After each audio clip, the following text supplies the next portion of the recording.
Hey everyone, Merry Christmas. Just a few things before the video kicks off. This is an interview between myself and Chris Carter, the CEO of Globalcomix, which is an online comics platform that was conducted on the 18th of November. Please forgive whatever audio issues there might be. And thanks a lot to my patrons, whose name should be on the screen right now, without which things like this just wouldn't be possible. If you like journalistic work like this, please consider subscribing to the channel and joining the Patreon. All right, on to the video. I have a lot of questions. I've gotten a lot of questions over the past week. A lot of them are very long. A lot of them are very complicated. But I think a really good place for us to start. I guess people don't know Globalcomix too well. Is the thing I've gotten a lot. I've gotten a lot of I don't know what they're up to. I don't know who works there. So I think a good place for us to start from is what is your company? Because I think it's fair to call it your company. Would we say would you be fair to also call you the CEO? Is that your position? Yeah. Okay, cool. I'm the CEO and co-founder, or Great. CEO and founder, I should say. Yeah, that's valid. So as the CEO and founder, I gotta ask, what is Globalcomix right now? What would you say it is as a company right now? I know companies Globalcomix is on its way to being what I wanted it to be 15 years ago when I first got into digital comics online. Okay. There's a lot of background there, but I'll summarize. I'm originally from Norway in Northern Europe. Yeah. And I grew up with, comics from France and comics from Norway and comics from the rest of Europe, some amount of US based. I wasn't particularly into the Marvel DC thing myself. However, when I discovered Spawn in my late teens, I was awestruck. That was amazing. It was super cool. Internet, of course, happened. And turns out comics still didn't come online for reasons that were beyond me. And as I was growing older, I also ended up moving different countries. I moved from Norway to Germany. I moved from Germany to San Francisco to Paris. I was in Paris for 3.5 years, and then eventually ended up in New York. And one of the things that I found was that as I was moving from place to place, I was constantly losing access to the comics that I'd grown up with, right? The comics that I'd adopted in the new place that I'd settled down in. Yeah. And so I kind of looked at official sources, as it were, and they just weren't available. Even platforms like the one that was purchased by Amazon didn't serve an international audience. Yeah. It was US Comixology is kind of hard to use. Very much so. And so, kind of combining that with a stint in the online translation community for Japanese comics and seeing kind of groups of people organize around the series that they were super into and translating just for the sake of it, for the love of the story, into 20 languages within a couple of days of chapters coming out. I was like, well, this is cool. Why isn't the comics industry making use of this, right? Why isn't this something that can be part of the official process? And that was kind of what started it all off, right? Yeah.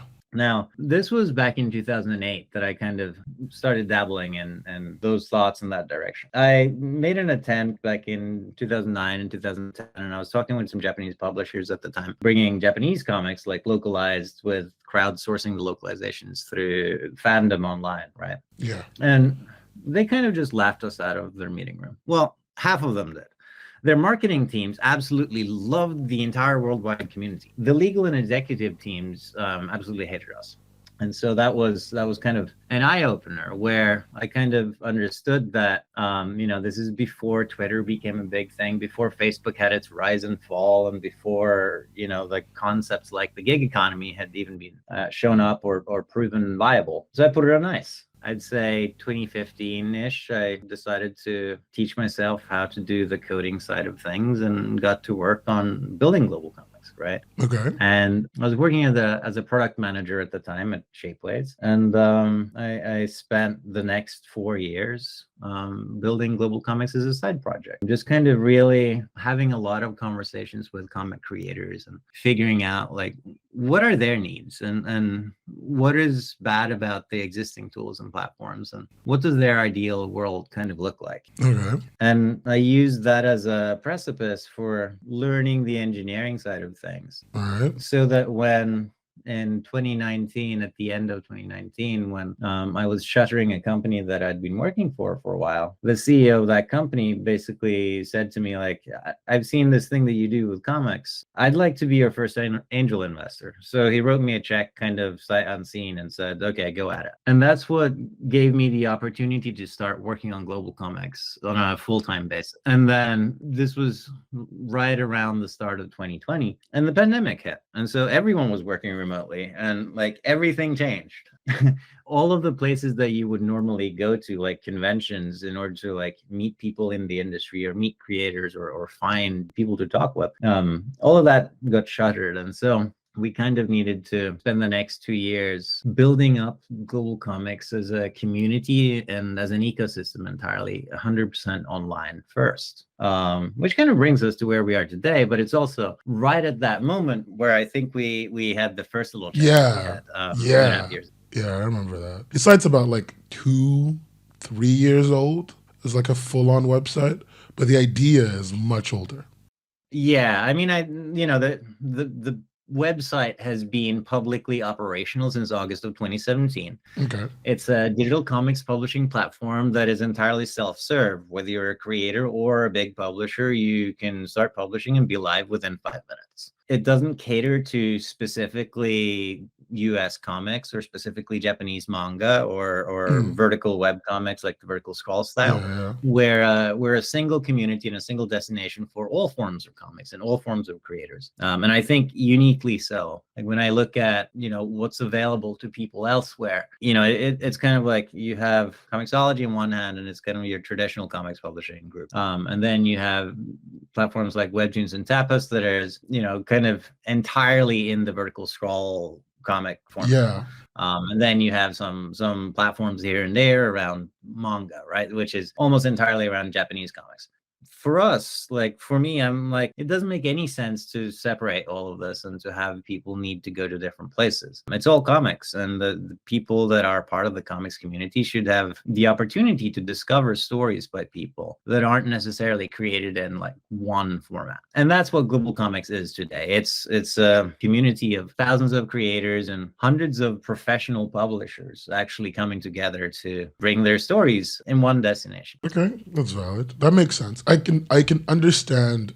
I understand the vision a lot more. In a lot of ways, I get it, and I think in a lot of ways, like a lot of people were very interested in a place like that existing. Because every time that it kind of seems to exist, it goes away. I guess the next question I'm just gonna get into is like, okay, cool. You've got all these ideas. You've got this site that you're working on. Who else, like how many people are also working on this with you? Who else is, I guess, believing in the dream, if you will? Yeah, sure. We are a really small team, relatively speaking, compared to like every other platform you hear about. We started out with 2.5. That is like one dude's, he's doing our, hardware and security and infrastructure and servers and all that kind of stuff, but he's not going full. Yeah. And then, so in 2020, it was a gentleman called Eric Tapper and myself who were the first people to work on Globalcomix full time. Since I'd say the start of 2021, we brought on board our head of community, Kevin Van Ness, and Kat. And they're kind of in the space of community management and social media management and creator onboarding, creator success, and creator promotion and curation and all of those types of things. And we've had the 4 of us up until mid-September, when I brought on board the 5th full-time person, a guy called Scotty Jewell, who I worked with at one of my previous companies at Shapeways, who's our head of design and user experience now. Okay. And so while we are 5 full-time people, we're kind of filling the roles of 15, and it's not sustainable. Yeah, I mean, yeah, that's like we're wearing many hats. And I'm, me personally, not only the CEO and founder, I'm also the lead engineer. And head of product. There's not a lot of sleep that happens these days, I'd say. I mean, okay, no, that makes a lot of sense. I mean, like that's usually the startup experience, I guess, nowadays, because you gotta reduce costs at the start, because that's usually how companies crash. Yeah, too many people, and do too little because there's not enough to do for a full staff team, but there's just too much to do for a small team. Like, Yeah, you're 100% spot on. And yeah, actually, I'd say that the comics industry and the comics, like broader comics community at whole, it is especially true. And it's kind of like, it's one of these conversations that I've been having over and over again with people. But like, so imagine that 2.5 years ago, someone came to us and said, okay, we're going to give you $10 million, build the best comics platform in the world. There's been a lot of those cases, whether it was 10 or it was 3 or it was 5 or 2 or whatever, right? But they got a significant amount of money and they've all shuttered. And part of my theory for why that is because what they tried to build was a transactional platform, not a thriving community and a thriving ecosystem. And the building of communities and building of ecosystems isn't something that you can throw money at in order to accelerate. It's something that you have to do legitimately, and you have to believe in what you're doing, and you have to have other people believe in what you're doing. And that takes time, right? Like you have to prove yourself and your values and your commitment every step of the way for a long period of time before people start, paying attention to what you're doing. yeah, that's true. That's true. I think we can both agree on that a lot.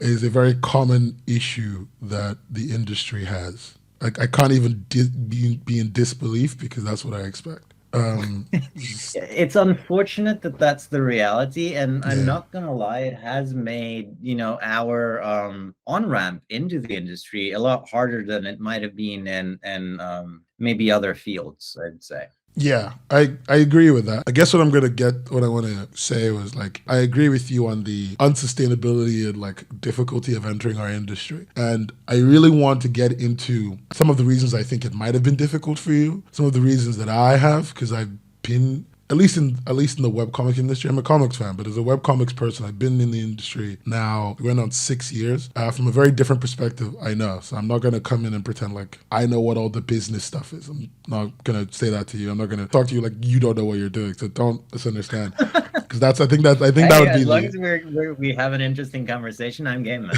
All good. I'm so worried about it. What I was gonna get to with this was like background, just for other people, just to make sure it's all there. One of the things a lot of people are curious about is size of your site, and I think it'll be good. Mm-hmm. I think the two best indicators for size of a website are your MAU and your total creator user, your total number of uploads. Sorry. So I don't know if you have those stats on it. I mean, I know you are a big stats person. I know you like collecting that. Would it be possible for you to tell, or at least indicate roughly, what like your monthly active users is like? Yeah, I mean, sure. Your timing is impeccable. We're literally today, I think like about an hour ago, we sent out a press release about like our growth, and it, with some graphs that kind of like shows the trend over the past year and a half. Yeah. And that kind of like includes, everything from readership to conversion rates to consumption and people subscribing and donating and buying PDFs and these types of things. Of course. So on an annual basis, like actually kind of if you want to look at stats in real time on the Globalcomix website, if you happen to find yourself on the start publishing page, the top 3 numbers are actually reading live from our database. And the top 3 numbers you'll see there is that right now there are 22,700 published books. Yeah.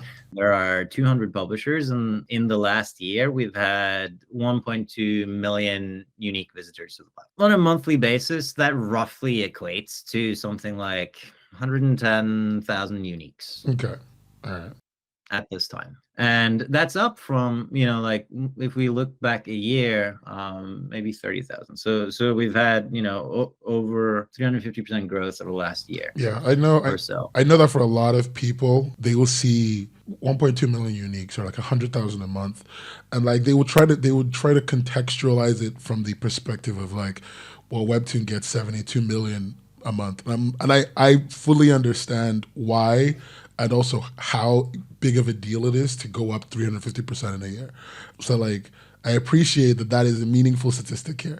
I'm just saying this more as like for everyone else, as like a contextualization of like, as someone who's worked in tech, I totally see the value in like, even though that number isn't where all the bigger players are, That number is a significant increase, which is either evidence of better marketing or people more willing to land on your page because there's something to offer. Well, I want to double click on that, and I appreciate that you kind of bring it out. And so the first thing I want to do is contextualize. Like, what has our focus been? Our focus has been for the last 2.5 years in building the best possible platform for creators and publishers and making sure that the needs that they had and the differentiation that we would need to offer value to them beyond a pure readership perspective was solved. Right. The second part of that focus has been on onboarding as many creators and as many publishers as possible, because marketing a content platform without any content is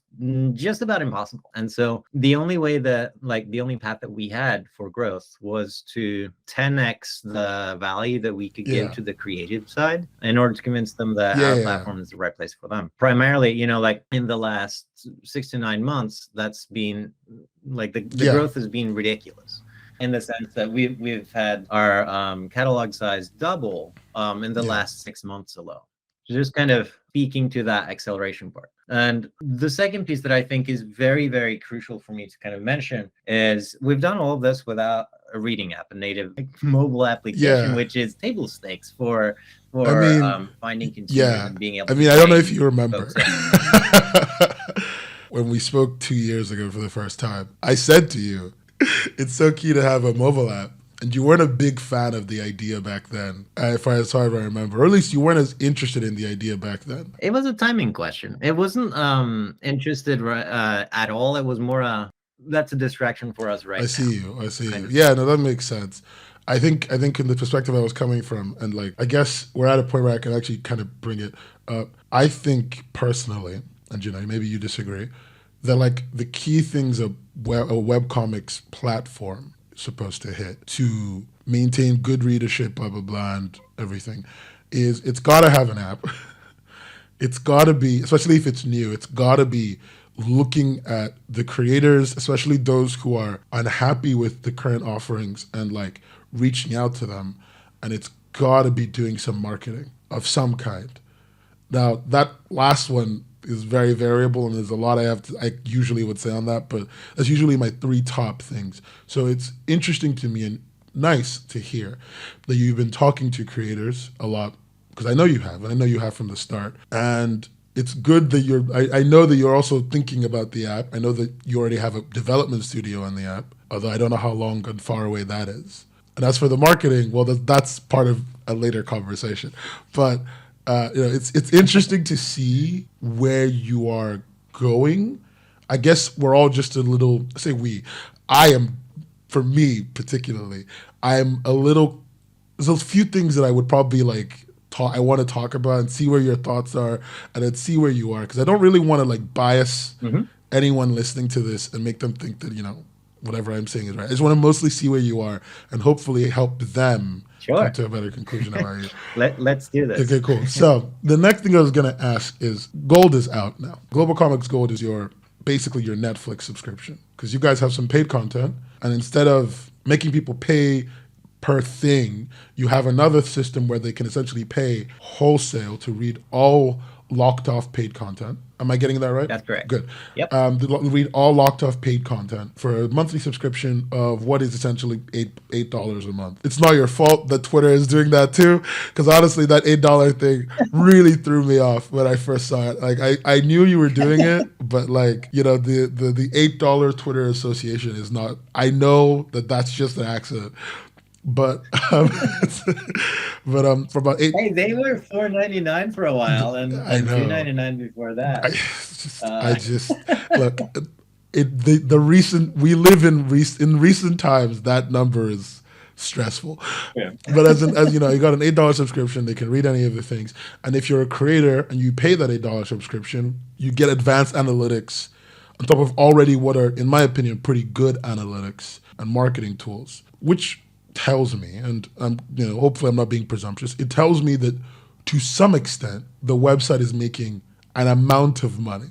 I don't know if it's a good amount of money, but an amount of money. What would you say? Yeah, is like absolutely. Cool.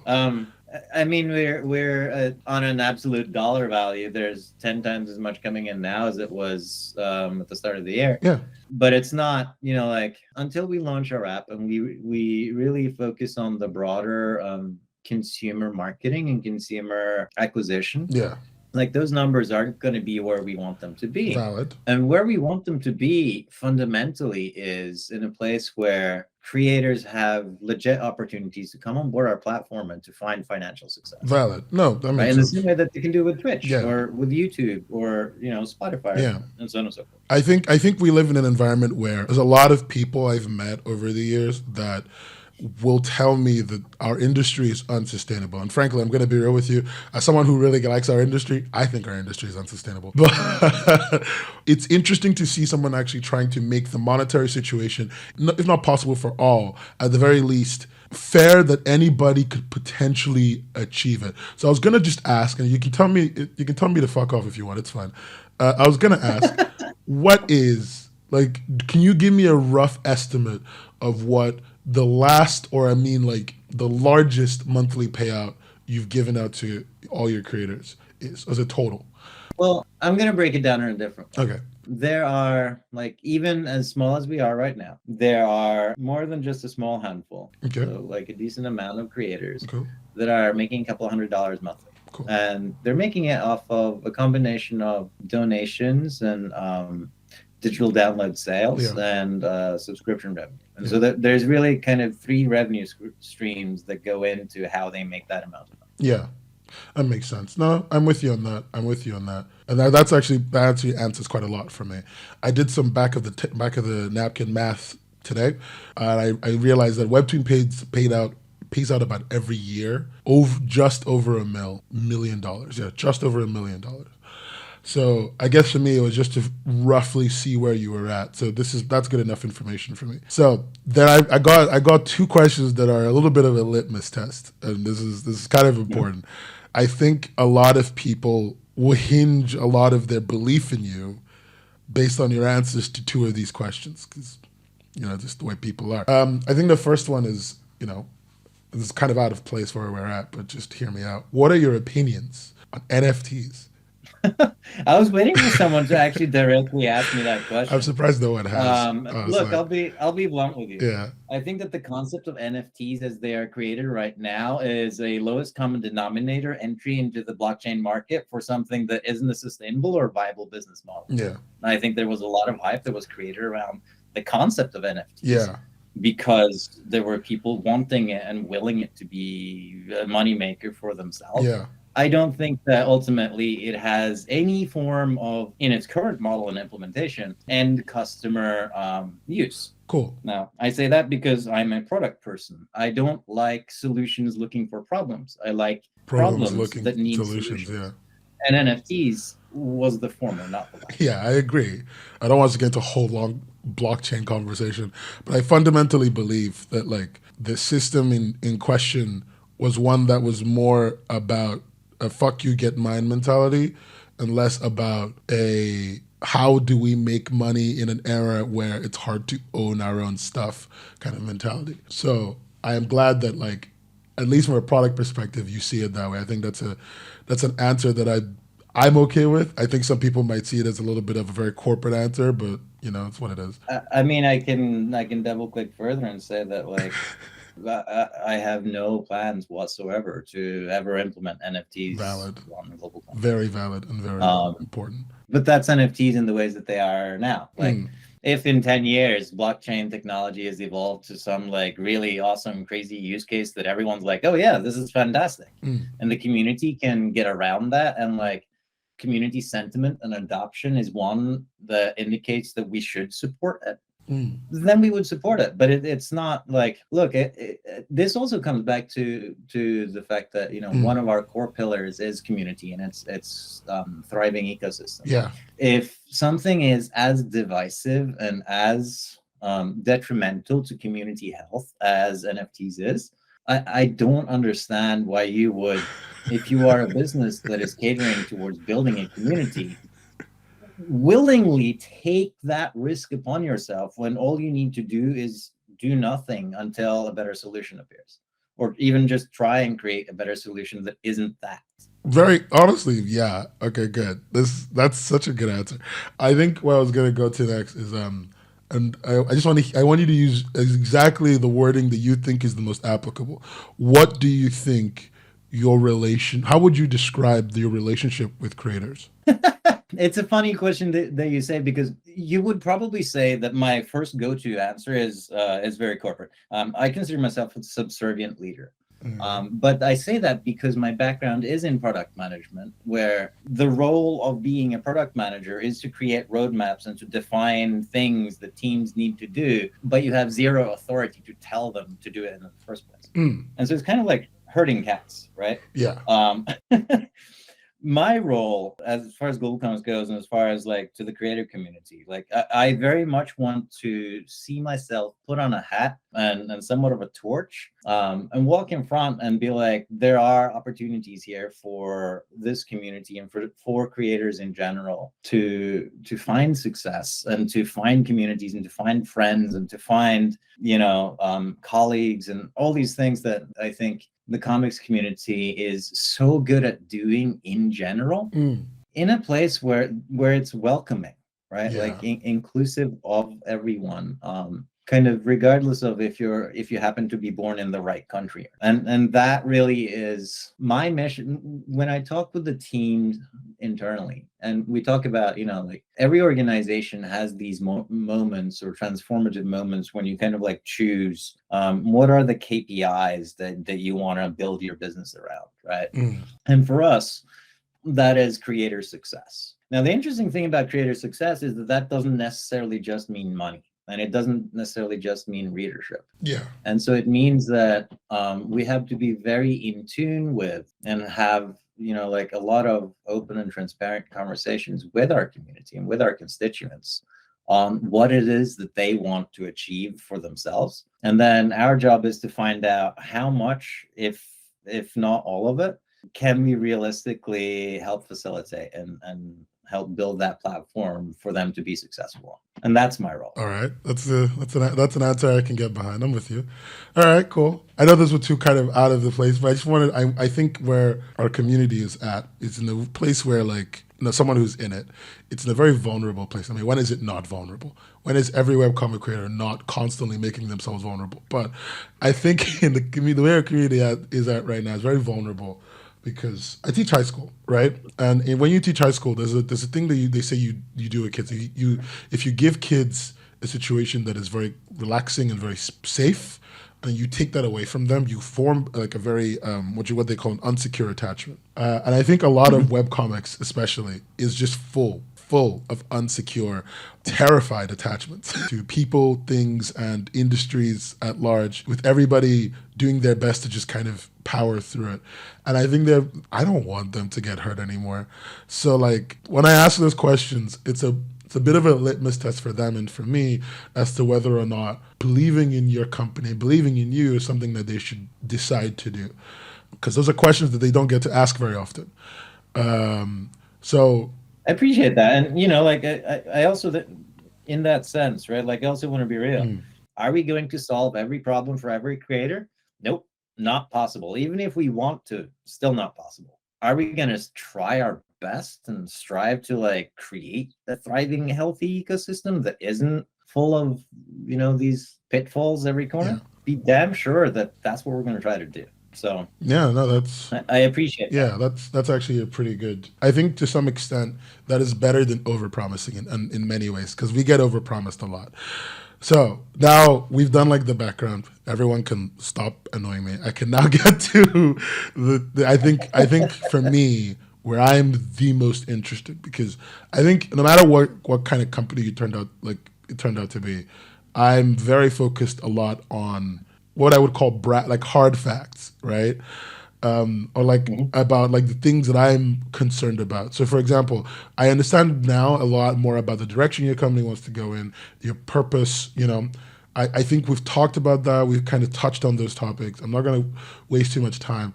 I guess what I wanted to talk to you a little bit about is you mentioned direct-to-consumer, your direct-to-consumer marketing, or as I would put it for people who are listening, your marketing to readers is something that you're moving towards. Right now, you're not there. That's how you've come across it to me, right? Correct. Yeah. A lot of your focus right now has been creators. That's kind of it. Just every creator of any size, big or small.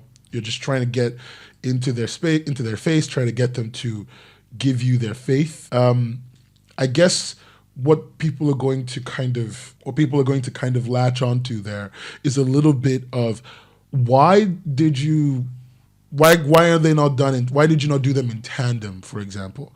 A lot of creators I know, when especially when I mean, as you well know, especially when Webtoon tweeted out the whole we're ending creator rewards thing, and everyone was upset, to put it lightly. As you all know, Globalcomix was, I think it was trending that day in California. Like, We may. yeah, it was trending in California. People were talking about you. People were bringing you up all the time. As someone who at that point known of you and known you for a little bit of time, I was sitting there like, okay, yeah, no. And I made, my opinion, a strong case about why I like your website. But in a lot of ways, I think for a lot of people, what they're going to look at that is like, one of their biggest art complaints was, this looks like it's only marketing to creators and has no understanding of a core part of what creators are looking for, which is, well, readers, right? Would you say that is a fair assessment? I mean, the further back in time you go, the closer to 100% accurate that sentence will become. I can give you some of the context, right? So when I talked with you in 2020 in April or whatever it was, we had a couple of 100 comics. Yeah. And when the juxtaposition of us as a platform is other platforms with thousands or tens of thousands or hundreds of thousands of comics, it's very hard for us to try and say, okay, well, we're going to do a consumer marketing focus and go toe to toe with people that have infinitely more resources than us on their home turf. Yeah.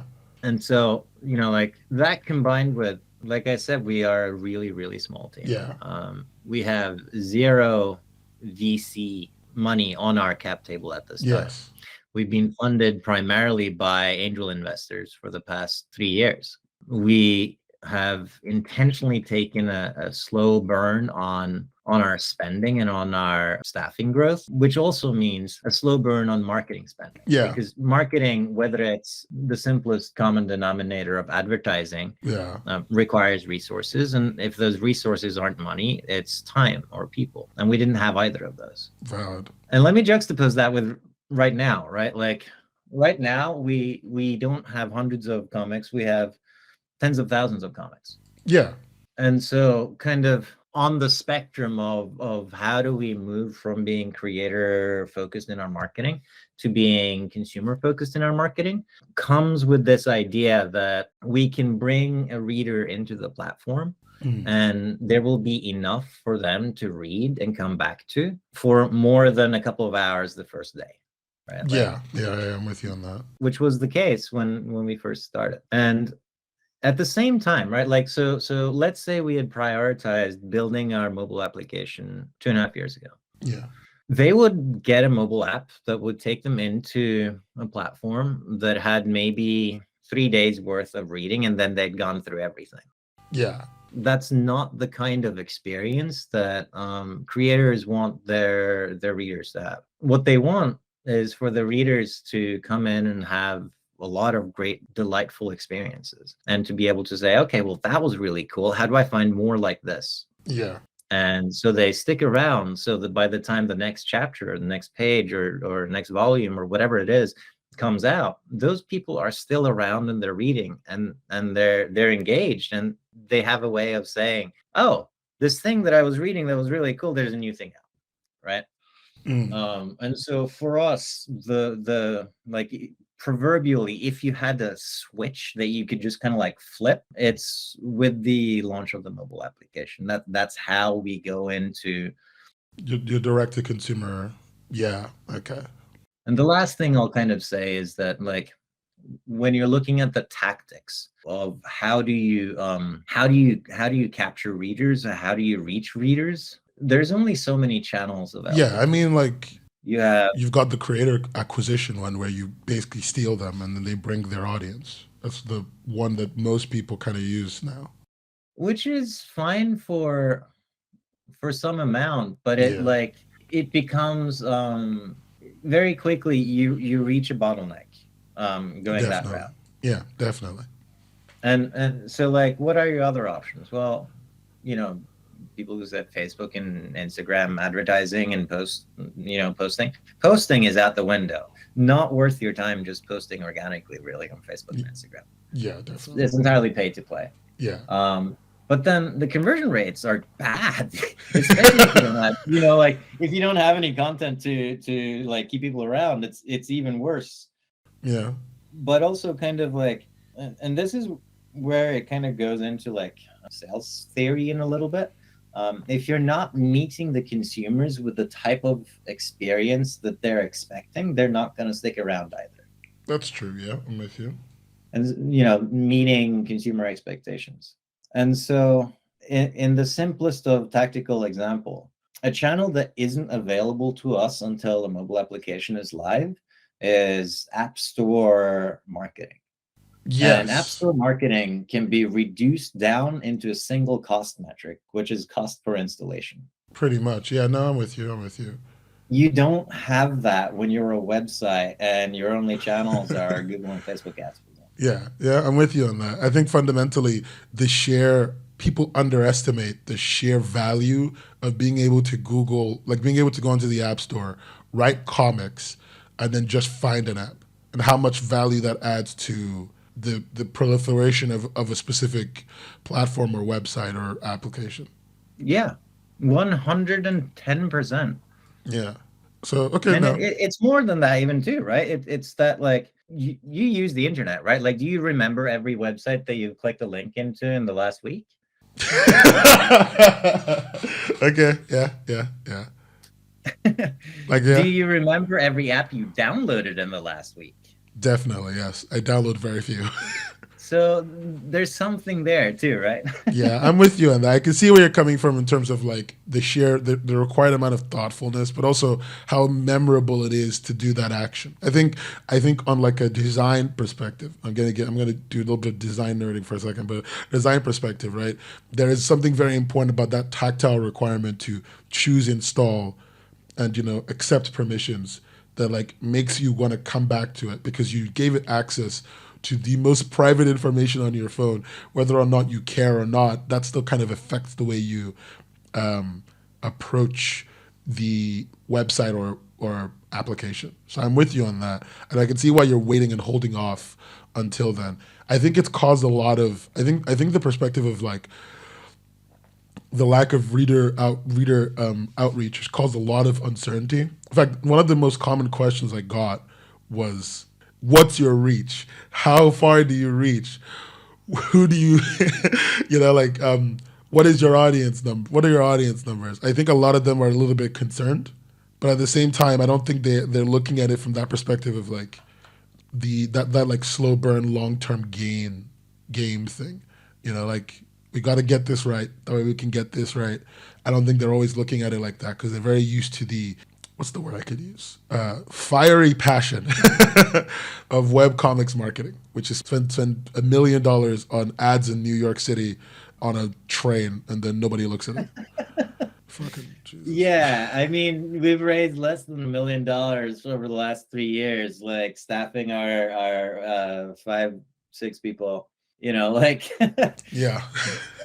most people don't understand the concept of needing to make trade-offs in like what you do when. Because it's like, oh, it should be really easy, right? Like just do this and this and this, and it'll only take you like 2 and 3 days, and like you put it together and like blah. And you're like, yeah, but what about the 50 million other? Hey, just do this and this and this, right? Like, Yeah. prioritization is hard. Yeah. I think on another level as well, they're used to having a larger amount of investment coming in immediately. Yeah. So for them, that do this and this isn't, then it's not coming from a bad place. It's a lot of like, well, usually you guys, companies, have like $50 million to burn. And I've watched richer companies burn more money on dumber things. And then I think that's how they're looking at it. as well. Yeah, it's it's unfortunately a trend that we've seen people waste a lot of money with. Yeah. But like the one thing that I will say to those folks is that, like, don't let my words convince them. Yeah. If you go on Twitter, just kind of at any point in the last 6 months, you're going to see a lot of creators that are saying, hey, on platform X, I only got some amount of readership. I brought my stuff over to Globalcomix and I've had a 10, 20, 30, whatever fold increase in readership in comparison. Mm. And a lot of that is actually centered around one of the other design philosophies that we have, is that when you look at some of the other platforms, there's a lot of readership, but so much of it is concentrated on a very small amount of creators or series. Yeah. You can really tell that that's the case by how rich and how granular the discovery filters that are available to you as a reader are. And that's something that we've kind of taken the polar opposite approach, which is that we're giving people filters and discovery mechanisms to be very, very specific and being able to find something that is like very specifically meaningful to each individual. For example, right, like I'm only interested in horror comics that involves time travel and aliens that practice martial arts. Yeah. Right? Yeah. Like being able to be that specific and granular also means that people can be discovered and come into a recommendation engine from a similarities perspective that way. And so it's no understatement to say that there's been thousands of creators that have come on board in the last couple months that are very, very literally comparing their readership data in whatever is available of analytics and other platforms to Globalcomix and actually seeing more readers. So if that's the outcome that they're seeing right now before we've focused on readership, I really can't wait to see what happens once the app comes out and we turn on the fire hose, proverbially speaking. Yeah, makes sense. I think since you brought that up, really good to bring up the increase in readership. I guess this is where we start to talk a little bit more techie stuff for a sec. All right. Sure. You have an algorithm. I would hope that you have an algorithm on your website for recommendation and for steering people around. When it comes to design, I think that's a different conversation. But I think right now, people are a little bit worried about, people are a little bit concerned about what your algorithm is. Now, I know you can't tell me how it recommends because that would defeat the purpose. But I guess the question I want to understand is, as you've rightfully pointed out, a lot of platforms have a lot of their views concentrated in like 5 places. They all have a quote unquote featured section, right? Mm-hmm. Where they purposefully concentrate their viewership and their readership, and everything else gets kind of obfuscated behind the wall, behind another name, away from everything else, right? Now, Mm-hmm. from the Globalcomix as I've used it, is pretty much just a free for all, which is great to me. I think it makes it more of a YouTube of comics than Webtoon ever was and ever could be. So I guess the question I was going to ask was, how is your recommendation engine working? Like, is this based on what I read? Do you do like a YouTube and you form like a slow understanding of who I am and what I like, and then you start to give me that kind of content? I mean, yes, and Okay. so before I answer that, like specifically, right?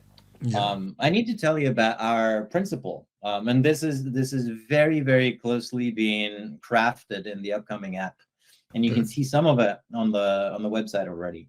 Yeah. There are 3 forms of discovery mechanism inside of our platform or ecosystem. Yeah. There is what we call choose your own adventure, which is you're browsing and filtering and kind of like, I'm looking for something roughly shaped like this. Let me find something roughly shaped like this. Yeah. Right. And inside of that path, there are different ways of sorting and scoring results, right? Newest or most popular or most viewed or whatever. We'll get back to what most popular means in a little bit. And so you can kind of discover things that way. There are two more that are equally important inside of our platform. And one of them is curated by us. And what that means is that we have, like I was mentioning about Kevin and Kat earlier, we spend a lot of time looking through and finding comics, new and old, and surfacing these and giving people, to the best of our ability, a fair shot at being discovered and being picked up without them having to do much on their own, right? And putting them into what you'd call proverbially the featured section. The Globalcomix homepage has a lot of those sections. We kind of just call them content sections. And they're like curated groups of things that change multiple times a week. And so over the course of a month, there are hundreds of people being featured already, even already now, with as small of a team as we have. And the last of those three paths is personalized for you. Personalized for you doesn't mean that there's one algorithm that says, okay, here's what you get. Personalized for you is a spectrum of different things. And so one way that surfaces is, here's some recommendations for you based on your previous reading habits, right? Yeah. Similar to what you were suggesting. Yeah. Another way that might show up is, here's recommended reading for you, new and updated, based on things in your library, or based on people that you follow. We also have, because we have the really deep granularity on filters that go beyond genre, right? Like we have art styles and comic formats and themes and time epochs and like all of these little pieces of metadata. It gives us inputs, I should say, for being able to say, this is similar to that. And so even in the context of, let's say you jump into any comic, because someone sent you a link, we're able to make rather meaningful suggestions for, hey, if this thing is interesting to you, here's other things that are really similar, that have a similar kind of activity or popularity profile. That's the thing that you're looking at. Okay. And so it's not really correct to say the algorithm. Yeah. There's many different ways that we try to surface many different things to people in different contexts. Yeah. And there are algorithms behind them. And most notably, and coming back to popularity again, most notably is our popularity scoring. Popularity scoring looks at a whole bunch of different inputs, right? Like, it looks at readership, yes. It looks at engagement and reactions and people's sentiment and completion rate, right? It looks at, all these things and a whole bunch more. But unlike most other places, we did a fun little twist on it. Like, we weigh the value of inputs closer to now much higher than the value of inputs towards the end of the period that you're looking at. So if you're saying what's most popular in the last 7 days, if there's inputs that happen in the last 2 days, that's like 50 times more important than things that happen 6 days and 18 hours ago. Yeah, I'm with you on that. And the same thing for 30 days, 90 days, a year, and so on and so forth. Yeah. And what that actually allows for happening is that creators that come on board into the platform that does some amount of, like, small amount of their own self-promotion elsewhere, driving readership in, the algorithm picks up on that and is able to automatically surface that out to people that are interested in similar stuff, using the similarity mechanism that I was just describing. And the value of having like new, like closer to now, rather, not necessarily new series, but activity that happens closer to now, allows for the popularity to be a little bit more of a trending and even more so a tool that helps creators reach audiences as long as they put in some amount of effort on their own. And so it's a mechanism that's designed around, how do we help creators that are actually trying in any way, shape, or form to build their fan base or their following to reward them for doing so, as opposed to a completely kind of creator behavior neutral kind of algorithm that would be entirely based on the consumer side of things. Okay. All right. No, that makes sense. I guess what I'm going to do now is I'm going to repeat everything you said just to make sure I understand it fully. We've got basically three paths here. We've got your self-filtered recommendations essentially based on I want this and I want that. And I'm choosing this and I want to see that. Mm-hmm. You've got the thing where it follows what you guys have chosen, what you've curated, what you call a featured selection.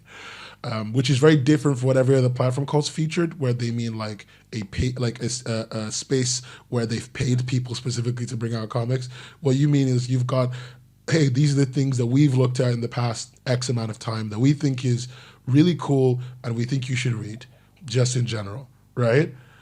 And Yep. then the rest of it is running off of your popularity system, essentially, where it's like content that is actively looked at, that the creators have actively, that the content that is actively being read right now, that the creators themselves have promoted and pushed and gotten their audience to kind of regularly engage with, that may also fit like the expectations you have, but might also be a little bit different. Also has its own like day in the sun, so to speak. And I'm assuming that also, and that also is something that happens for creators who are getting a lot more hits in all of their series, I guess, then they themselves are a popular creator, get brought to the top because they're getting a lot more engagement on their entire library. And I guess the same thing goes for publishers in a similar way. Am I getting this right? Yes, more or Cool. less. The only thing I'd add to it is that it's not just popularity that powers personalized for you. It's also like as a reader, it's like your reading habits, and they're not they're not all in one place. Of course. Like we might have a section that's based on what you read, and we might have a section that's like similar to based on what you read, and so on and so forth, right? So we're kind of like playing around with How everything's these set variants. up. Yeah. So that it doesn't actually just become a self-reinforcing echo chamber. And we're trying to find ways, like how do we find stuff that is interesting for you that you might not otherwise discover. I see.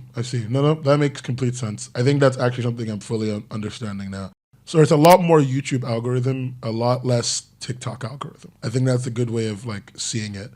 It's not like if the you TikTok sprinkle style. in the curation part, there's no one at YouTube that's curating stuff for people that they're saying this is good stuff. True. They used to. The trending used to be curated. It still is, to be honest. But yeah, I know. Depressing.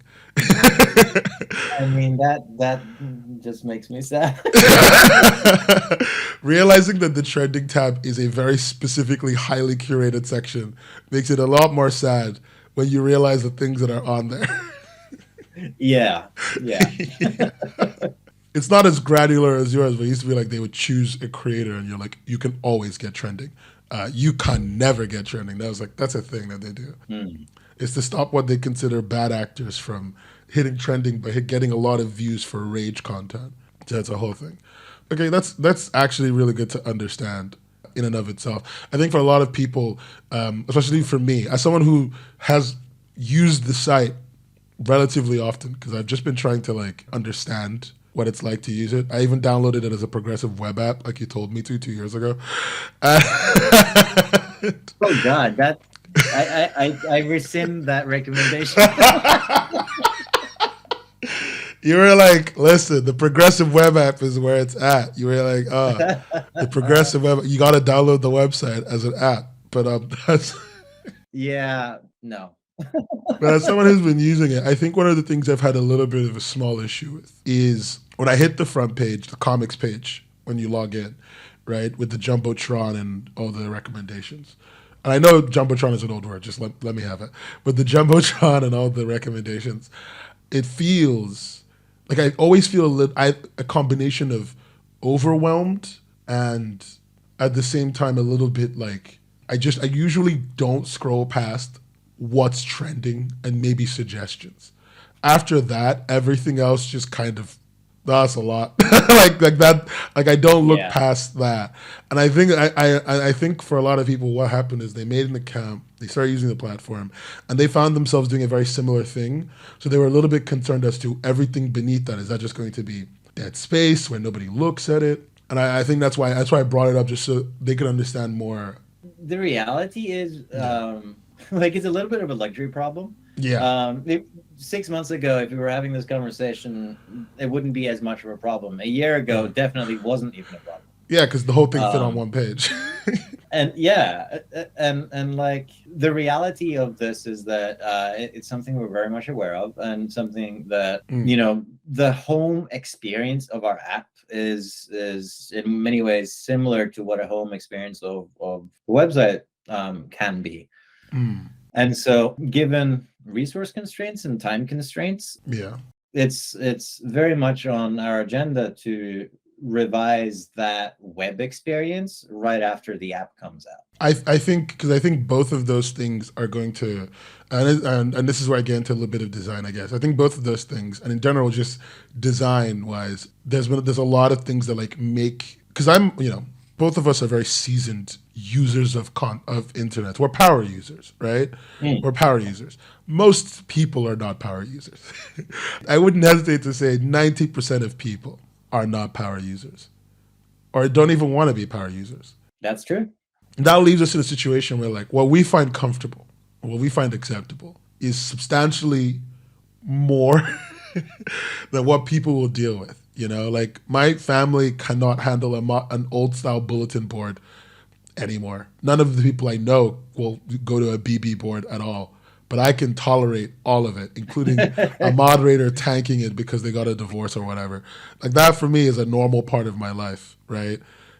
For them, that's like hell. So like when I'm looking at it, I'm like, I go onto the website. I ended up having to get some outside consultants, if you will, to just kind of tell me how they felt using your website. People who have an interest just don't use it, right? They don't know about it. They've never heard of it. And I'm just going to read a little bit of an excerpt from what they said to me. Oh, this is fun. I love these. Just don't hate me because they were not very nice. I told them I was going to tell you, and they still weren't very nice to me. But they felt like it was a little bit corporate. I think partially because you only have white mode. That was one of them said. Bloated. So like it felt like there was too much going on. It felt like there was always a lot coming at them. Or at least there was always something more to look at, but that just made them feel more exhausted, less curious. And they wish it was a little bit more like, there was a little bit more of a desire for them to go and look for stuff or have like a YouTube style recommendation where like they watch the video and then there's stuff they can look at. And then they felt like it was confusing to navigate and a little unclear. One of their complaints a lot was a combination of the Jumbotron that they get, because they felt like it was all too small. They couldn't like read everything. Like they didn't have the which device that they were on, because that's actually kind of important. They were using my desktop, so I got them to use my desktop or their own desktops. So they're using about, and the average screen size was, let's say, about 13 inches to 24 inches. That's the range, which I think is pretty normal laptop to desktop experience. And like for them, it was a lot of like when they opened the Jumbotron, they would see like somebody's description and the comic, and they were always like, "Oh, I wish it took up more space. I wish like there was more room for this thing so that I could just read it more comfortably," was the thing they said. And when they talked about confusing to navigate, they were often talking about searching. They felt overwhelmed with decisions.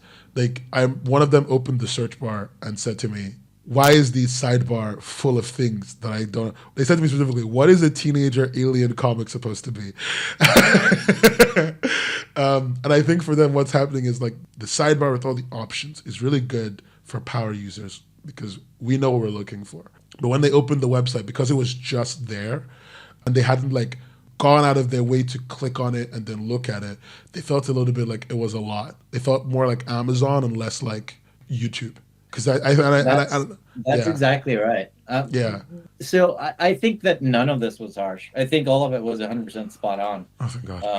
And it actually mirrors like all of the conversations that I've had with people here. Also, I'll also add like other sentiments that I've gotten is homepage loads too slow. Absolutely does. Yeah. Terribly slow at this time. And like in the reading experience itself can be hard to find, like, how do I like this comic or add it to my library?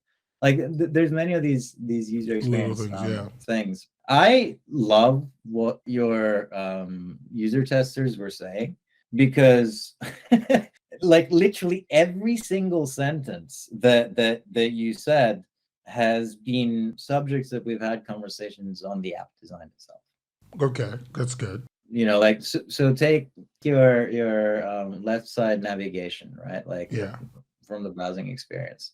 When that is reduced into a smaller kind of more where the UX is closer to discovery that you're used to in mobile applications. And the like filter groups aren't all in your face, and you kind of like get to choose, you know, like, oh, I wanna filter by theme, and like the other option right next to it is I only care about free comics or paid comics, etc. It's much easier to make those choices. As an example. Yeah. The Jumbotron. Man, I've got to tell you, like, we didn't have a Jumbotron until December of last year, and part of that was we didn't have enough comics to feature.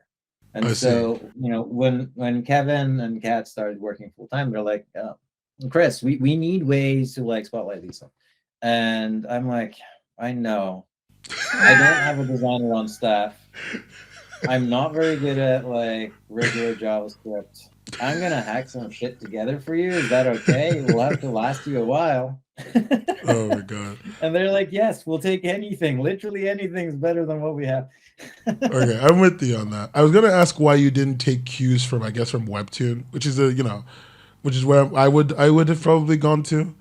Like, I have a lot of problems with their website design, don't get me wrong. I'm not going to sit here and pretend like this is some fucking Leonardo da Vinci shit.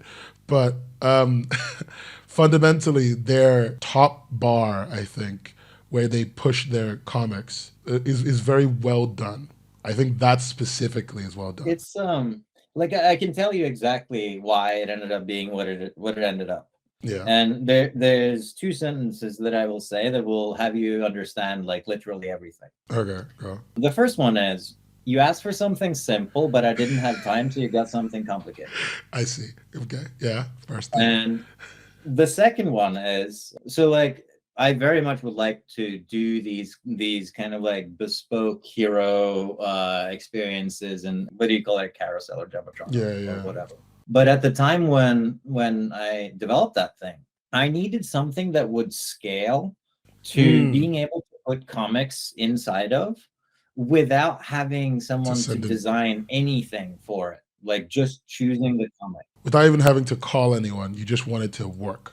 Yeah, I needed something that like didn't require a custom graphic, didn't require a custom text, didn't require a custom headline, that could just like, for Kevin and Kat to be able to say, well, I'm going to plop this list of comics in and it'll just work. Like, no more work required on our side in order for it to like do its job. Okay. Right. And so the measure of success for the Jumbotron specifically was those sets of criteria.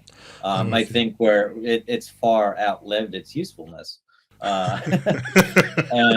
And you know, now with having a head of design and user experience joined a couple months ago, you know, 23 is going to see some very, very drastic changes. And I the hope look and feel of the website, including, and I didn't miss this, including the ability to choose between a light and a dark mode, even in the mobile application. I will never forget. I don't think I've never really told this story before, but I'll never forget Webtoon spending $150 per person to figure out if a dark mode would work for their app, and then not putting a dark mode in for a year. So a year after that $150 per person interview thing. So honestly, fair enough. I'm glad that you're actually going to do that. I think this is the user creator dilemma, right? People want something incredibly complicated, but it's also simple to use. Yeah. which is not And realistic. that goes back to the first sentence, right? Like, Yeah, you wanted something simple, and I made something complicated because I didn't have time. I get it. I yeah. actually really do get it. What I'm thinking when I'm looking at like what you're doing, and the way you've talked about how you're going to be designing your site, right? I think a lot of what I hope is that it is something a lot more like the Mangarok app, and like in a lot of ways, I want it to. I think we all want it to be like we've both agreed, complicated at the back, simple in the front. And I like that your approach is very similar to that. I like that your thoughts are very similar to that. I think for a lot of us, we're worried about losing readers the way Webtoon does. Because as of right now, you open Webtoon. I'm sure you have. I wouldn't trust you if you hadn't already. So I'm sure you've opened Webtoon a million times. And like, It annoys me, that pop-up that shows up every time it's done more than 24 hours oh, since I great. opened. Like, It's not I'm just me. not gonna do that thing, because that has made me like almost remove this app like so many times. I am glad it's not just me. It Yeah. is terrible. It doesn't help me, and I think it's very frustrating when like it's very hard for me to know what's going on a site-wide basis, and then that's the only way they know how to give it to me. I'm not a fan, if I'm honest. But okay, that's actually a lot of these design and like programming questions, I guess, have all been are all for me very, in my opinion, very valuable because it's all about understanding like what you want to become. I think that kind of lets us know what to expect, right? None of us want to be on the Titanic. Like Yeah, we're I mean, I don't want already to on build the it. Titanic Yeah, either, we're so, like, we're already on the Titanic now, like, and we all hate it. Like we're not well, even, let's make some lifeboats, or like a cluster of lifeboats, and like yeah, something find an better. island together. Yeah, I think that's a lot. I think that's where a lot of creators want to go. So I'm feeling a lot more confident than I was a few weeks ago when people were asking me about you, and I was like, I know you, I know the things you're doing, I have a lot of faith, but I also don't know where you're going. So I'm feeling a lot more, in my opinion, confident. So I want us to move to one last design question, and then we'll go a little bit more into some more meta questions, if you will. How accessible are you planning to make everything? Like, I know as designers, both of us, we care a lot about, as programmers and designers, we care a lot about accessibility. That's just what our industry kind of builds into us, right? Mhm. But like, the comic space has never cared in general, mostly because accessibility is expensive and accessibility doesn't make money. What is your what are your accessibility goals for a comic website? I mean, I think it goes beyond just website, but like Yeah. accessibility is an interesting thing, right? Because Yeah. it's such a broad spectrum. Yeah. Is it visibility? Is it eyesight? Is it screen size? Of Is course. it use of gestures and limbs? Is it, like, what does that mean, I think right? for a lot of people, it's very much, and at least for us in comic space, it's very much about like what are the options for people who either have very poor eyesight or are the options for people who don't have any proper mobility to be able to easily just like flick and scroll around. Yeah, we have this experimental mode for reading. We've had that, since we talked last, actually, Yeah, yeah. on like this panel to panel kind of immersive mode reading experience. Yes, I remember that being And a thing. it kind of like it simplifies the pinch and zoom gesturing for like reading on a phone, for example, right? Yeah. Like that's an example of simplifying navigation for people that might not be using their index and thumb fingers for pinching and zooming, like when Yeah. they're reading. Yeah. But like I don't feel it's fair to just kind of like say, oh, and that's the end of our like idea for accessibility. I Yeah. have experimented with personally, like in code, just for the sake of it, to see how difficult it was, right? Like automating navigation and like panning around pictures. I've gotten to a 99.7% accuracy on optical character recognition and being able to like rip that out of an image, and put it in Yeah. context of something that could be used for visually impaired area, for example, right? That could also potentially be used for things like helping creators have their stuff localized. And localization is very much also a form of accessibility because not everyone reads and Valid, speaks yeah. English. Yeah, that's very true. And then like the Globalcomix website, I'd say, doesn't really meet accessibility standards when it comes to contrasts and color choices, especially some of the grays on grays. But as we're Yeah, and designing orange on white. the app and with it, like the refresh of the experience on the web, it's actually very important for us that we meet those standards because when people say like accessibility mode enabled or whatever, like they get this picture of, oh, it's like this very specific person that can or can't do X, right? But in the same time, like it could just as well be my mom who has gotten older with the years and can't read as well and like needs, you know, better interface for her to continue functioning in the same way that she did. And so, you know, like I can't sit here and promise that we're going to do everything at once, but certainly on the design side, we're very aware and attentive to contrast and legibility and giving like user control for that type of stuff. On the consumption side, we very much want to simplify the experience when you're reading big comics on small devices. And then on kind of like text to speech and automation and that side of things, I think there's so much opportunity that there's a lot of value to be had in many different buckets at the same time by solving even one of the problems, right? Like separating or being able to programmatically have the text separate from the image opens up, you know, like text to speech. It opens up area. It opens up localization. It opens up many different things that can be worked towards with relatively simple investments.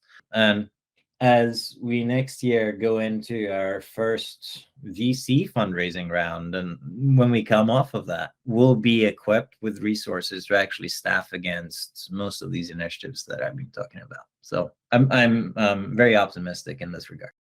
I think that's going to be a very interesting thing to see the way you're going to progress based on what you've told me.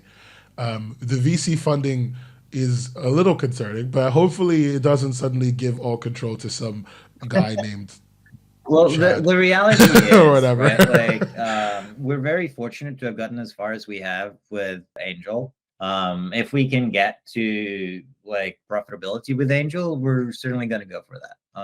Like for me, getting VC funding isn't a goal for itself. Like the goal would be, you know, like we want to get our product or platform or our offering to some state, and there's resources required in order to get there. Does it matter who's giving you the VC funding? It very much does, and like that's why I've been very, very, very particular about who's gotten money or given us money so far, and why we've stuck with. I am probably more picky about who I want on my cap table than who I'd hire. I think especially in our industry where, you know, the same like 4 people are everywhere, and also the reason why we deal with a lot of negative creator platform interaction, I think for a lot of us it's very important to who owns what. I know a lot of people who are not very happy with Naver and Cacao, for example, and would rather never see them again. Simultaneously, I know people who feel different ways about different things. I will not take funds from any corporate entity that isn't 100% aligned on our creator first perspective. Definitely. Like if that in any way, shape, or form would be a deal breaker in the future, it's a deal breaker now. So, you know, between that and also from an org structure perspective, I have in place some safeguards to ensure that you can maintain the outside people can't just come in and dictate what they want in any way, shape, or form. That it needs to be done in a way that aligns with the organization's intent. I can't really go too much into detail, but that's valid. That's valid. I respect that. I'm not gonna pry more than I have to. I mean, you're already doing me a favor. I appreciate it. Okay, cool. So then, since we're here, we're talking about corporate structure, we're talking about company stuff. Question: who do you feel right now in your current state is your main competitor? For what? Webcomics? As in, for your platform? For regular comics, like traditional? Are you considering ish? You Manga? could.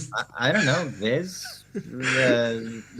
Manga Plus, Manga Dex. I don't I know. see what you're doing. Do you consider each a different avenue of your content output as like having separate competitors, or do you not see your platform itself as a whole as having one or some major specific competitor?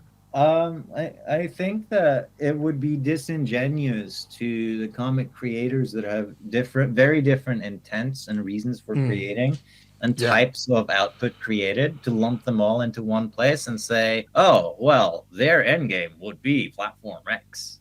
Okay. Like I just don't see that as a good way to think about it, because part of what makes us us is that we're differentiating against all of that, and Yeah. we're being very cognizant of the different needs, right? And so, like when I say creator success, right, like there are creators out there that only want to build readership. There are creators out there that never want to paywall their comics, but they still want to make some money. Optionality for that could be like tipping, donation systems, it could be advertising, it could be, I see where you're question coming mark, from. right? Yeah. Yeah. Maybe sale of digital downloads. There are publishers in our platform whose only goal is to make as much money as they can, Yeah. right? Because they are a business trying to make money. Yeah. Yeah. These creative entities have vastly different needs, and there are platforms out there that individually serve them okay-ish. I'd say I don't think that anyone really has properly cracked that nut, Yeah. for any of them. And so it's very hard for me to say like, oh, we have one. No, we Mm. have multiple different competitors depending on which vertical of comics or vertical of type of creators that we're talking about, which makes our job harder, but also it makes us more resilient because we get to offer something that none of them do, I see. which is the cross-pollination of exposing readers to stories of different kinds. No, I'm with And you on like that.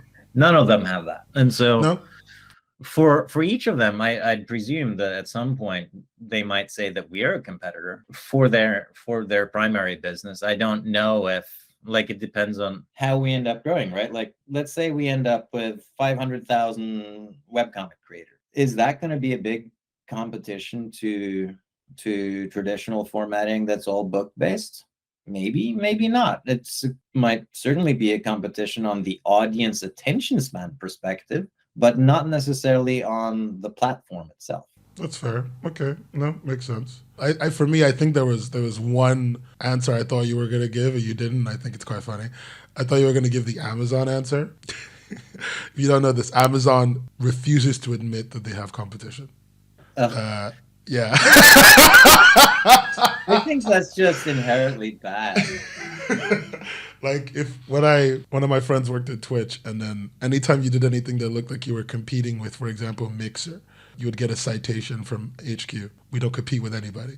We just do amazing work. Like that's their thought process.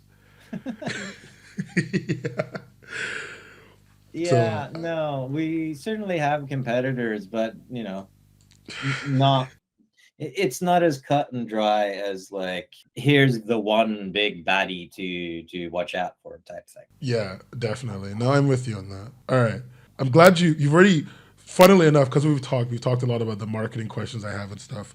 I've got maybe like three more questions, and I'm gonna have to hit the ones the creators want me to ask you specifically, so you can directly answer them, and then they can feel seen.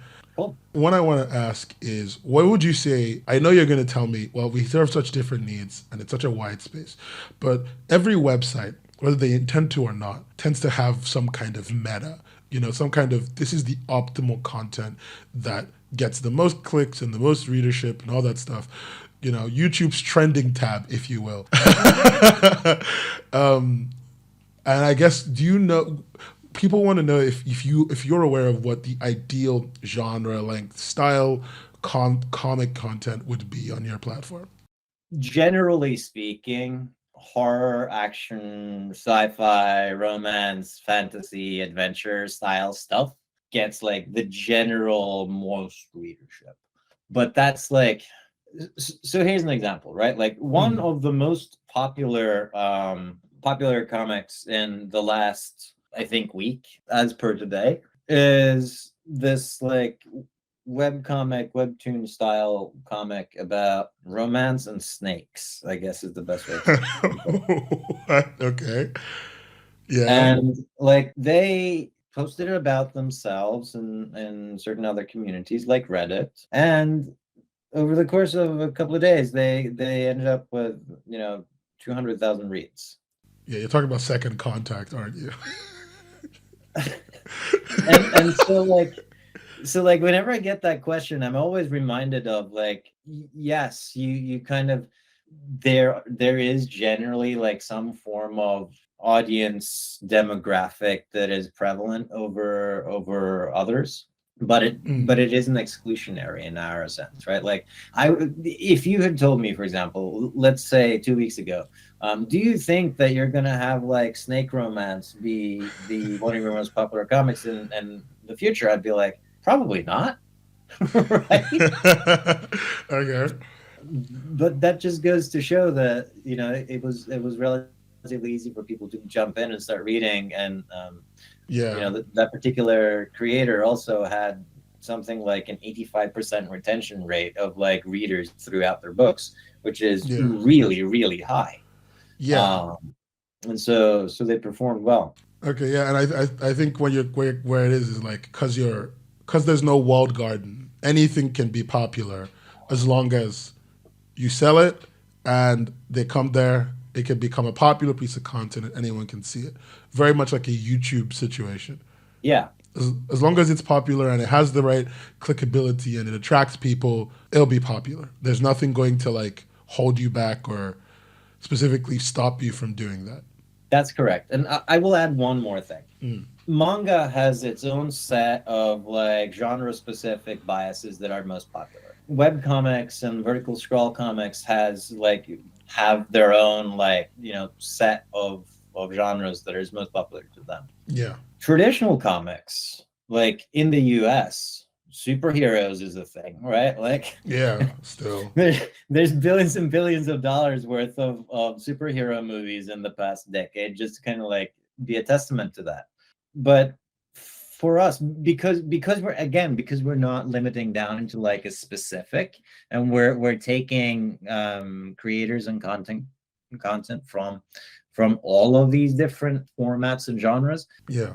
Our audience tends to be more diverse Yeah. across like the whole spectrum than one that focuses specifically on their niche, as I'd say. Okay. Yeah, that makes sense. I understand a lot more kind of the direction everything a lot more kind of like the way the platform the user behavior is so very linked to the way the platform's cross pollination is allowing them to kind of have some emergent activity that's very different from everywhere else.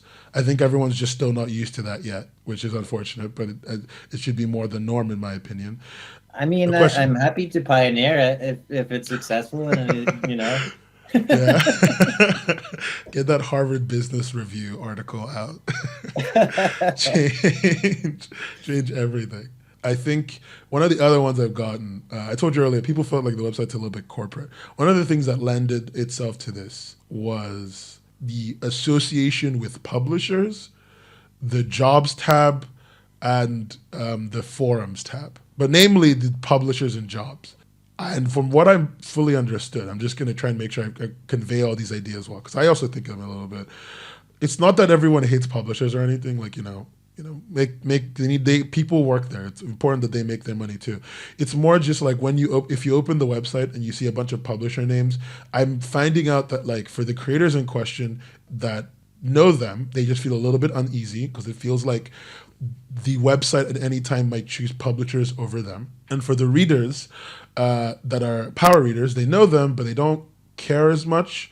And the ones that do care a lot are already there. And for the average reader, they don't know who the fuck they are. Like I showed like I live in the UK. TPub is a popular publisher in Britain. I know TPub. I've read a substantial amount of the stuff that they've published. I showed the TPub logo to one of my friends who reads comics, and they were like, "What? What is this?"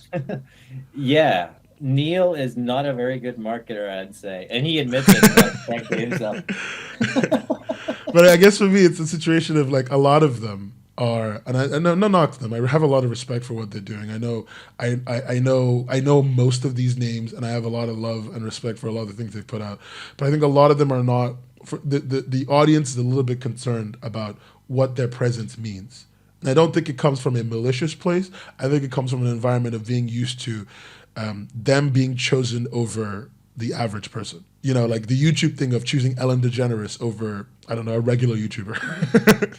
Yeah, I mean, it's unfortunate, and you're right. The primary thing I can say there is we're just gonna have to let our actions like speak on our behalf. Yeah. Like this is the downside of having all of the formats and all of the types and like not really, catering only to one audience, is that there's going to be stuff there for other audiences than the people that you're necessarily speaking with or are in the cohort of people you're speaking with at that particular time. Okay. Right.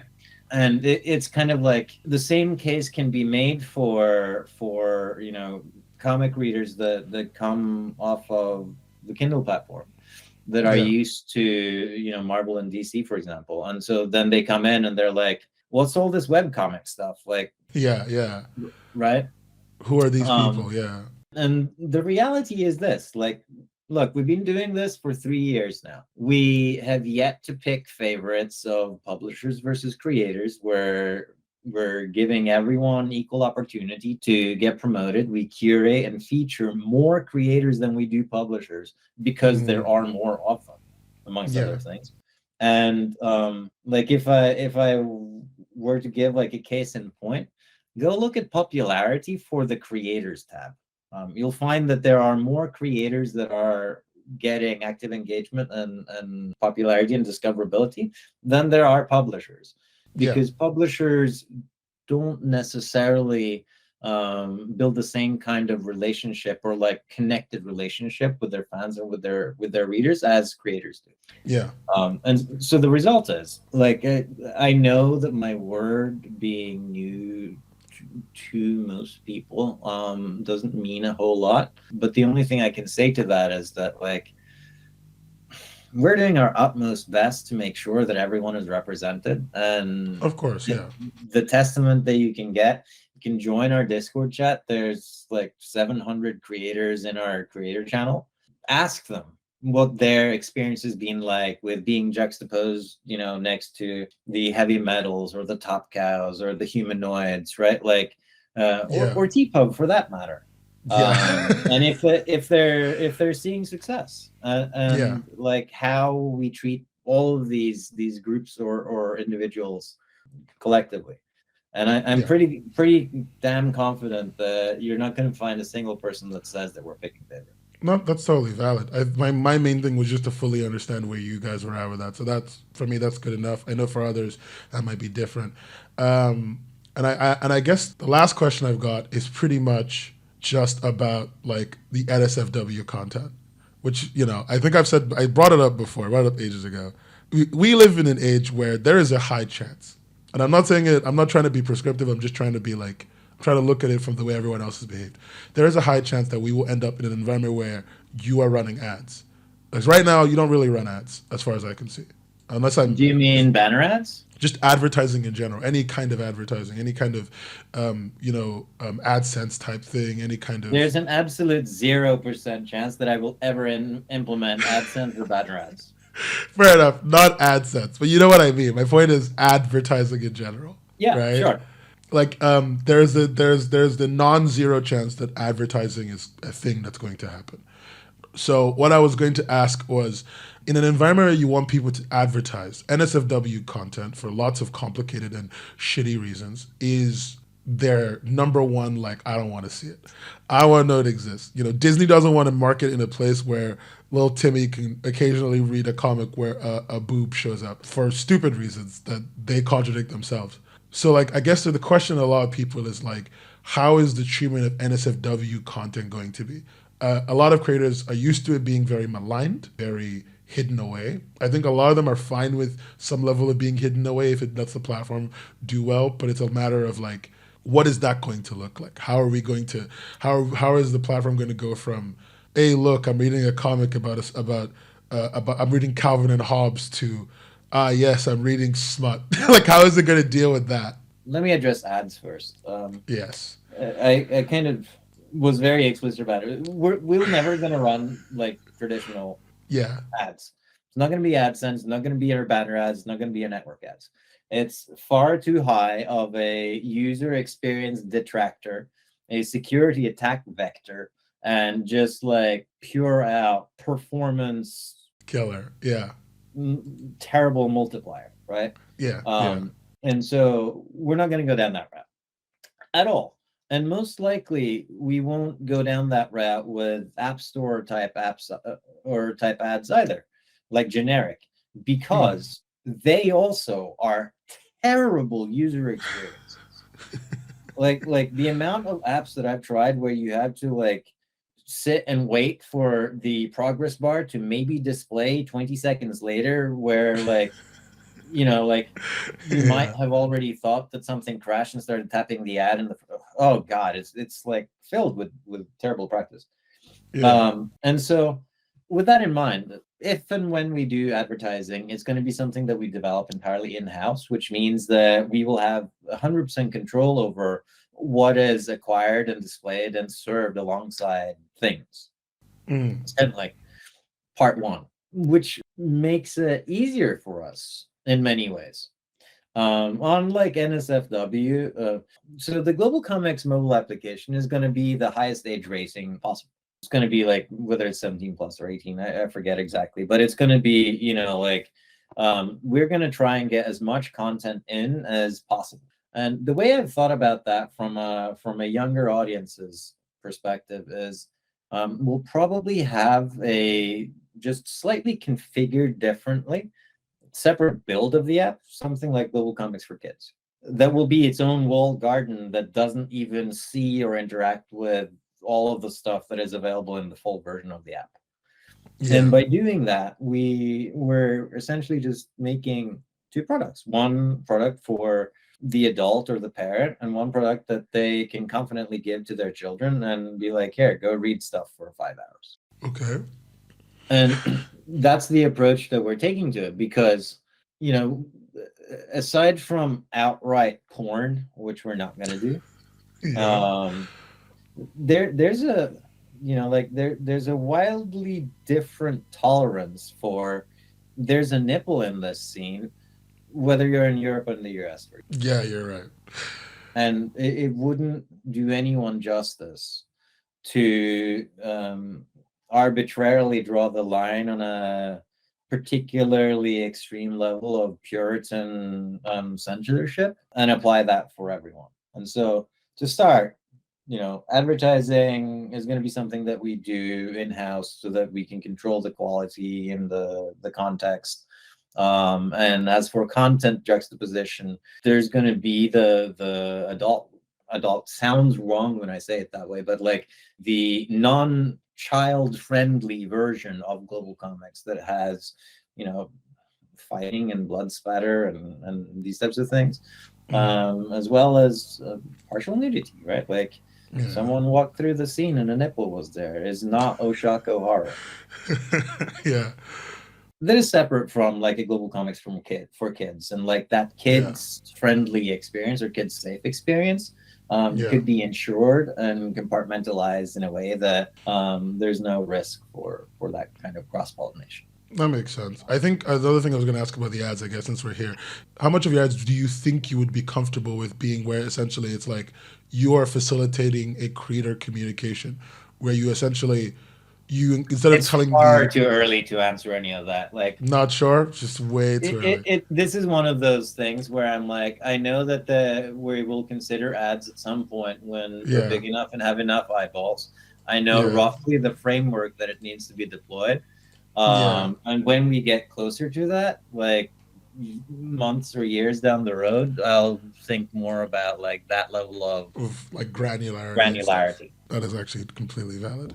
That's okay. All right. So I have a handful of creator questions, and then you're free to go and you can live the life that you want. One of the ones I've got that people are really bringing up to me was, what direction do you think our industry is headed in? Like, how, like, it's felt very toxic the past year. A lot of people have basically turned into horrible workaholics as a result of just not wanting to be broke. Where do you think it's going? Do you think you're going to go along with it, or do you want to like be very different to the tide of the industry? That's kind of like saying, do you think spaghetti is a good representation of pasta? I mean, you're right. Like you're right. I'm not gonna fight you on that. At the same time, they come the way they're coming at it. I think they just want to feel. So I'll just address a couple of points because I think that's way too broad of a question. Yeah, it is do I think that the healthy work-life balance of 90-hour work weeks at like less than minimum wage is sustainable or like something that should be promoted? No, not at all. If I have opportunities for changing that and to like help drive positive change in the industry, yes, I'm most certainly going to jump on that. What does that look like? I don't know yet. Like they have some ideas and some thoughts. That's valid. Not something that's big beyond the point of having had, hey, wouldn't it be cool if, but not really, done any research or due diligence at all. Yeah. Okay. Ultimately, and again, this comes back to the creator success part, right? Creators shouldn't be in a situation where they need to work themselves literally out of health in order to be successful. That does not meet creator success metric in any way, shape, or form. Like, yeah, you're right. Like, I think I saw a tweet yesterday of somebody going like, "This is why comic creators die penniless and sad." Yeah, and it's like him breaking down all of his costs. Yeah, you saw breaking all his costs down. You gain $1.84. Like, yeah, every time you sell 1,000 comics, fuck you. Like, yeah, there's a supply chain and distribution problem with the traditional comics industry. Digital is supposed to fix, and like again, the traditional comics industry has been very, very slow to adopt digital. Yeah, so and purposely destructive as well. Like I wonder how much that will change on its own, and how much needs to be kind of coerced along. The other thing I'll jump onto is like toxicity. Yes, I definitely think that there's been a lot of toxicity. Yeah, and the comics industry is very fractured. It is. I don't like it at all. One of the things that we're aspiring to be is to be a community and an ecosystem that welcomes every part of the comics industry, as long as they can play to the rules of be a decent human being to each other. Okay, yeah. If you come into our community and you can't be a decent human being, or you're like trying to drive like smear campaigns or toxicity, I won't have a problem kicking you out, and neither will our moderation team. But at the same time, it's not our job to police people for having thoughts, right? And so Kevin and myself both have over a decade of experience as community managers, having come from the gaming industry. Yeah. And so it's very much one of those, there isn't a single answer that solves everything. Yeah. We're putting in place the ground rules and the framework that is required to have a healthy community, but that doesn't make a healthy community in and for itself. It's how we continue to nurture and evolve and integrate the community itself into self-governance that will be the decision factor on whether or not that can remain positive. But it's a challenge. It is a challenge. I mean, it's not but easy. Not one that I think is insurmountable. And I think that we uniquely are positioned to be successful in this, given our backgrounds as, decade plus working in perhaps some of the most toxic communities in the world. Yeah, I mean, video games. I mean, yeah, the gamers TM are specific, are people. That's what I can say about them. I've seen them breathe oxygen. I moderated BattleNet at one point. No. Yeah. There's a lot of stress. The amount of creative insults was humorous from time to time, but also like... Yeah, I know. I was like, God. I think my personal record when I was moderating that community, like, I think I banned something like 1,700 people in a day. I think that's, again, I'll just get the last one out of the way. Any plans to add music or GIFs? Music, maybe. there's some question marks there. That's very often a creator focused feature. And like the majority of people reading comics that I've spoken with, like none of them ever mention it. Yeah. And so I'm not opposed to it. Okay. But also it's not the highest of priorities. Valid. Yeah. On animations and GIFs, the .gif file format, never. Yeah, that's because the quality is terrible, the file size is huge, and the color spectrum is garbage. I'm still trying to get people onto the APNG, so don't worry, I'm with you on that. Yeah, whether it's a WebM or it's an APNG or whatever. Yeah, maybe like again, this comes down to being a feature for a really, really small subset of creators. And that doesn't mean that we're not interested in doing it, because I certainly think that there's a lot of like really interesting and kind of cool experiences that I've seen created with it. It just means that if it's something that we're going to tackle, we should also make the process for the creator for understanding how to set it up, how to use, how to configure, and like get it up and like in the right kind of experience, like so that the output matches the expectations of the input. Is super streamlined and super easy to do. And, you know, like we said earlier, you're asking for something simple, but simple doesn't take very little time to make. Yeah, no, you're right. You're right. No, that's actually been really good. I've learned a lot, and I really appreciate your time on this. Thanks. No, you're very welcome. Like I said when we started this conversation, as long as we have a fun convo, I'm all game, and this has been fantastic. Yeah.